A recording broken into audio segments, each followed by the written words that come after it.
Hello, friends. Yesterday, Russia carried out a large-scale coordinated aerial attack against Ukraine's energy system at the very same moment when the President of the United States, Donald Trump, was publicly speaking about what he described as a week-long so-called energy ceasefire and stating that Moscow had supposedly promised to refrain from striking Ukrainian energy facilities. However, the strikes still took place,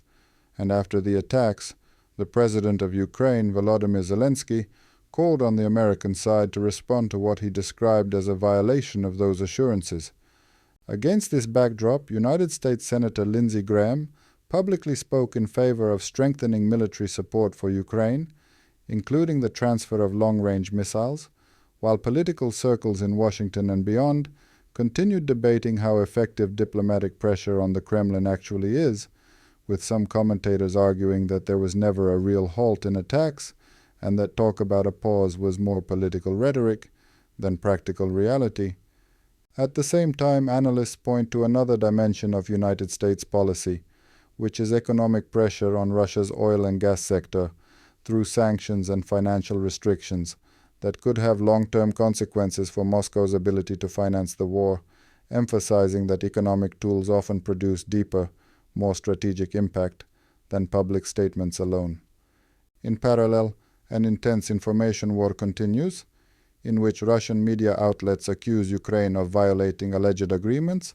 and the Ukrainian side insists that during certain periods it deliberately refrained from retaliatory strikes. After a short lull, mutual attacks resumed, and border regions on both sides reported power outages and other consequences of the strikes, while experts note that the most significant strategic effects usually come from pressure on export energy infrastructure and broader economic limitations, rather than isolated incidents. Meanwhile, the Secretary General of the North Atlantic Treaty Organization, Mark Rutte, visited Kyiv, where he discussed the restoration of energy facilities and possible future security guarantees with Ukrainian leadership,